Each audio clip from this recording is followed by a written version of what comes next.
አለይኩም ወራህመቱላሂ ወበረካቱ። ውድና የተወደዳችሁ የተከበራችሁ የመዳም ቅመሞች አይደል እንዴ ናችሁ? በደንብ ናችሁ? አልፎም የመዳም እንጃ የጀርባ አጥንት ናችሁ ቢባልም አያንስባችሁም፣ አያንስብንም አይደል?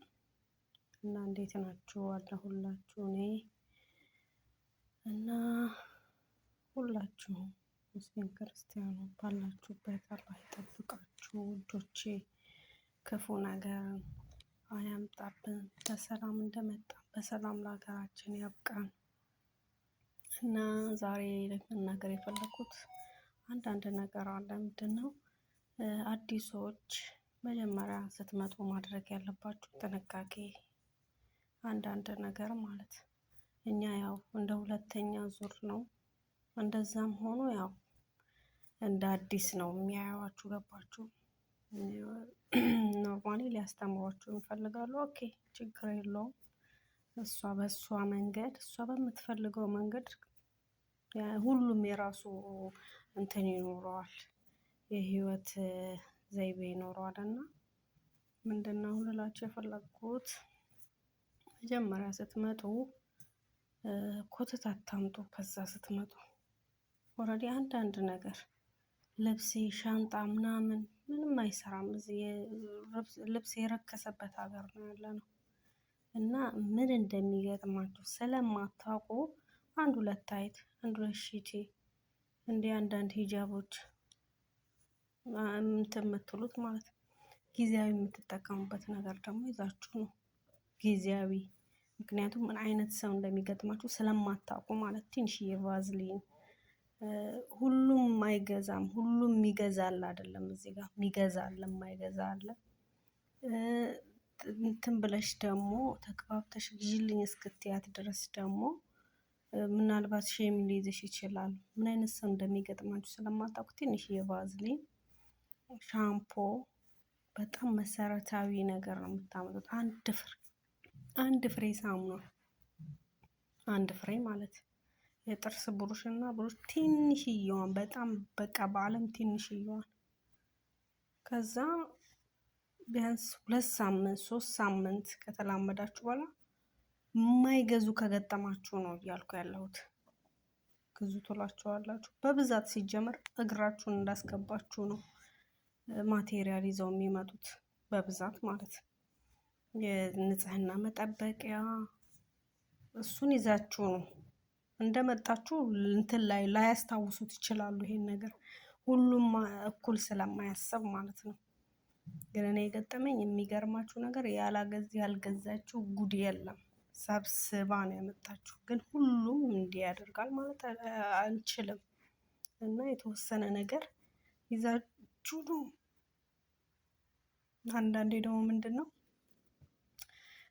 ሲኦሲ ተምራችሁ ነው የምትመጡት። ደስ የሚለው ፓርት መጀመሪያ የሆነ ቪዲዮ ላይ ሰርቻለሁ።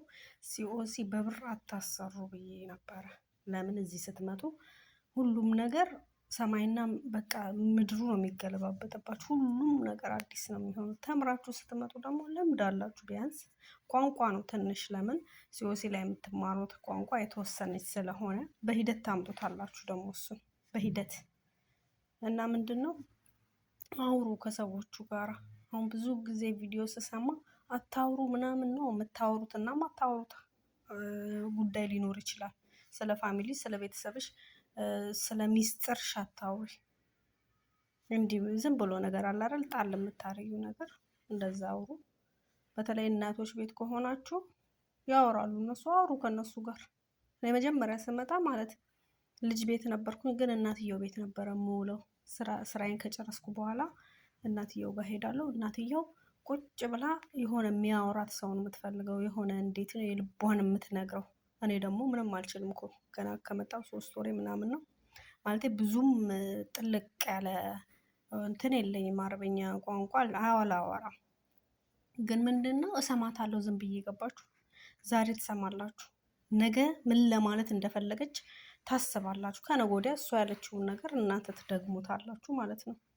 እና በደንብ ስሙ፣ ትኩረት ሰጥታችሁ እያንዳንዷን ነገር ማለት ነው። በስራ ላይ ደግሞ ቀጥ ለጥ ብላችሁ መስራት ስራችሁን ጽድት ያለ ስራ ከሰራችሁ አሁን ሲጀመር የምናመልጥበት እኮ ነገር የለም።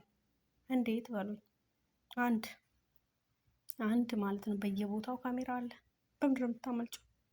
ስራሽን ጽድት አድርገሽ መስራት አለብሽ። ድሮ ቀረ እሱ እንዲህ ሰርቼ ለማስደሰት ምናምን የሚባል ታሪክ ድሮ ቀረ። ኸላስ አሁን ምንድን ነው ቁጭ ብላ ከጠዋት ጀምሮ ምን እንደሰራሽ ታይዋለች።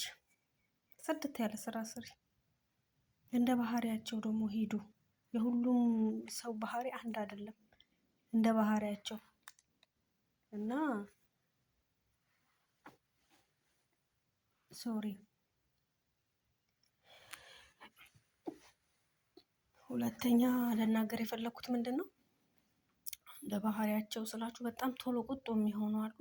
በቃ እናንተ ቀዝቀዝ በማለት ፈገግ፣ በቃ እንደዛ ነው መሆን ያለባችሁ። ፈገግ የሚሉም ከሆነ ከነሱ ጋር ፈገግ ያሏችሁ ምናምን ነገር። ሲቀጥል ደግሞ አሁን አንዳንድ ልጆች ማየው በጣም ደፋር ሆኖ ምናምን ኖ ሀቢብቴ፣ በጣም ደፋር መሆንም ዋጋ ያስከፍላል። ድፍረትሽ ደግሞ ማለት ነው ልክ ሊኖረው ይገባል። ድፍረታችን ልክ ሊኖረው ይገባል። መብታችንን ለማስከበር እስከ ጥግ እንትን ማለት አለብን፣ መጋፈጥ አለብን። ግን እንዲህ ኖርማል ነገር ላይ መናገር የሌለብን ነገር ላይ መናገር ደፋር ስለሆንኩ ምናምን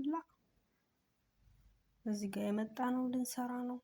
ስራችንን በአግባቡ ሰርተን መብታቸውን ጠብቀን ግዴታችንን ተወተን ብራችንን ይዘን በሰላም ተመርምረን ሙሉ አካላችን ጤነኛ ነው የመጣ ነው። ሁላችንም ጤነኛ ያልሆነም አይመጣም እኮ። ስትመጡ እኮ ይጠይቋችኋል። ለምን? እጃችሁ ሊቆረጥ ስለሚችል ያው እንትን ይላሉ፣ ይፈራሉ። እኔ ምን አልኳት ሲጀመር ከሀገራችን እኛ አልኳትኝ መውጣት አንችልም። ህገ መንግስቱ ያስቀመጠው ህግ አለ። ሙሉ ምርመራ አድርገን ነው የምንወጣው። መውጣት ጭራሽ አይቻልም። በምንም አይነት መንገድ እኛ ሳንመረመር ጤነኛ ሳንሆን አንመጣም አልኳት። የፈለገ ህገ ወጥም በምንም እንምጣ ማለት የህገ ወጥ ስላችሁ በደላላ መታችሁ ሳትመረምሩ አትመጡም። ለምን? መጨረሻው ኤጀንሲ ነው። እና ጤነኛ ሆነን እንደመጣ ነው ጤነኛ ሆነን እንሄድ። በትንሹም በትልቁም አትናደዱ፣ አሳልፉ። አንዳንዴ ይገባኛል። እኔም ያለሁበት ህይወት ነው። ብዙ የሚያናድድ ነገር ሊኖር ይችላል። ጥሩ መጥፎን በጥሩ እየሸፋፈንን አልሐምዱሊላህ በሚለው እንትን እያለን እየሞላን ነው የምንሄደው እንጂ ዱንያ ላይ ሙሉ ነገር የለም ሀቢብቴ፣ የለም። እናታችን ቤትም እኮ ሙሉ ነገር የለም። የሰው ሀገር የሰው ቤት መተን ደግሞ ሁሉ ነገር ይመቻችልን ነው? በፍጹም አይገኝም እንደዚህ አይነት ነገር።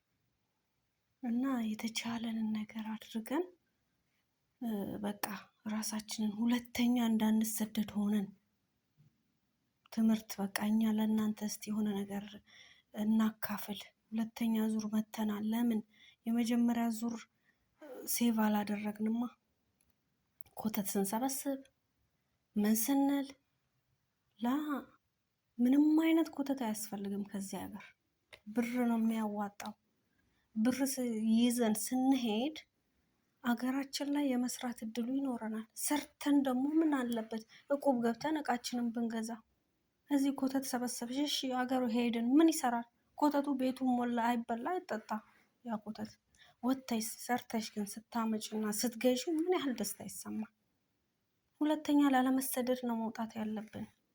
እንዴ ስደት በኛ ይብቃ ነው የምለው እኔ። እንደውም አንዳንዴ ያላየው ያው ቁጭ ብሎ ሊፈርድ ይችላል።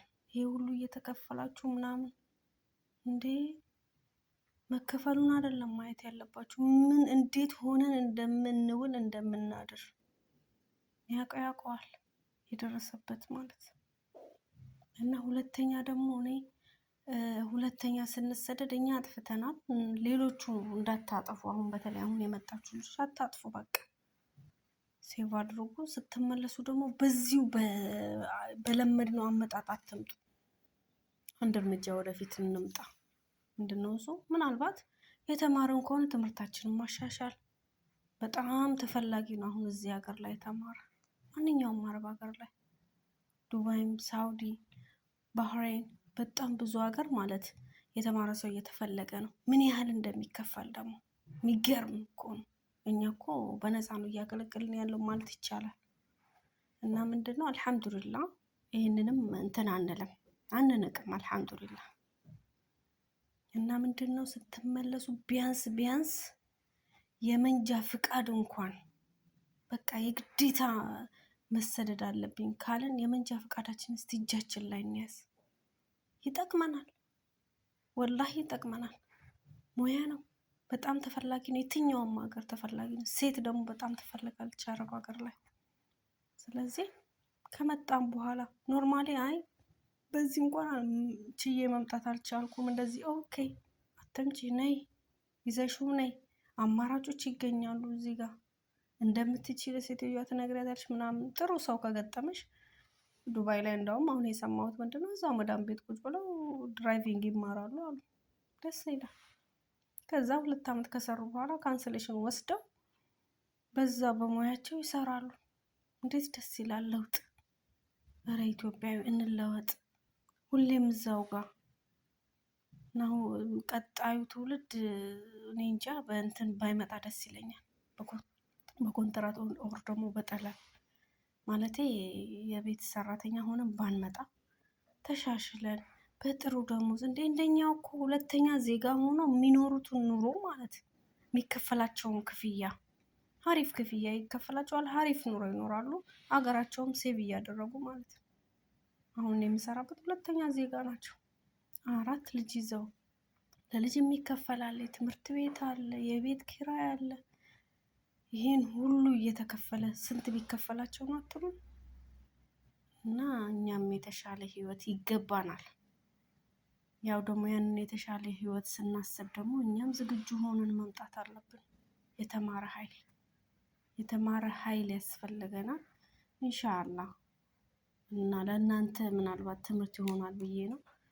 አላህ ለሁላችንም ጥሩን ነገር ይወፍቀን። ሁሉም እንግዲህ ከሀገሩ የወጣው ሊሰራ ነውና ኢንሻአላህ ሰርተን ሰው እንሁን ነው የምለው።